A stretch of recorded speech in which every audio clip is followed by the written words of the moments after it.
Most murder cases are solved through witnesses, forensic evidence, or confession. But every once in a while, something stranger happens. This is the story of a woman who died violently, left alone in her final moments, yet somehow managed to identify her killer after her death. A case so bizarre, so unsettling, that investigators themselves still struggle to explain it. This is the voice from the grave that solved the murder.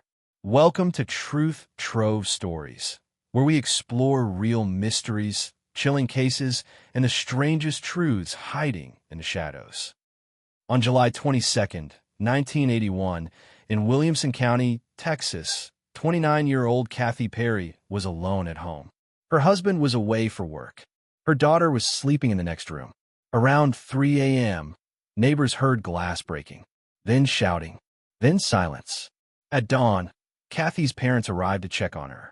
They found her lying on the floor, barely alive, covered in stab wounds.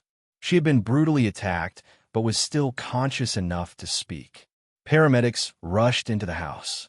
Even through the blood loss, she fought to stay awake. Multiple witnesses would later confirm one eerie fact. Kathy spoke, and she named her killer. With her last breath, she whispered a name. A man she trusted. A man she knew. A man she never thought would hurt her. My husband, Daryl. Moments later, Kathy died. You'd think a dying declaration would be enough to seal the case. After all, the law gives enormous weight to final words. A person at the edge of death has no reason to lie. But Daryl, her husband, insisted he was innocent. He said he loved his wife. He said Kathy must have been confused. And surprisingly, police hesitated. There was no weapon found. There were no fingerprints. And Daryl had no visible injuries. Plus, marrying couples fighting wasn't unusual. Maybe Kathy had misremembered in shock. And so the case drifted. The evidence felt thin. No arrests were made. Kathy's family was devastated. They believed her words. But believing wasn't enough. They needed proof. What they didn't know was that Kathy's voice wasn't done speaking. A few months after Kathy's death, her mother, Stella, began having the same dream over and over. In the dream, Kathy appeared calm, almost glowing. She kept repeating the same thing. "Mom, it was Daryl. Don't let them forget." At first, Stella thought she was just grieving. She tried to push the dreams aside. But then the dreams changed. Kathy started showing details. The knife, where he stood, how he entered, and the exact position she was attacked. Stella woke up trembling. The dreams were too vivid, too specific to ignore. And she wasn't the only one. Kathy's sister began having the same dreams. Then her aunt. 3 different people. Same message. It felt like Kathy was still trying to testify. Stella began documenting every detail from the dreams, every movement, every word. She went back to investigators and begged them to reopen the case. At first, they brushed it off. No court takes dreams as evidence. But something shifted in the early 90s. A new detective took charge, someone who didn't know the family, had no bias, and no emotional connection. He reviewed the file. He looked at the old photos. He studied the scene, and he noticed something everyone else missed. Kathy's wounds matched the angles described in the mother's dreams. The height, the direction, the force, all aligned with someone who matched Daryl physically. Still, it wasn't enough. The detective wanted proof. Real proof. So he dug into Daryl's life. And that's when everything unraveled. Investigators discovered Daryl had been having an affair. He had financial problems.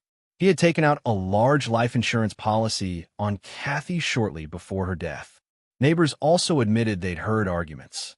And when forensic technology improved, a re-examination found microscopic evidence linking Daryl to the scene, fibers and traces that weren't visible back in 1981. Piece by piece, the puzzle came together. But the most damning part? When confronted, Daryl cracked. He never confessed outright. But his story changed so many times that prosecutors later said it was practically a confession in slow motion. Finally, after more than a decade, the case went to trial. And the prosecution did something no one expected. They used Kathy's dying words. Her final statement, spoken minutes before death, was legally admissible. It had the weight of testimony, a voice from the grave.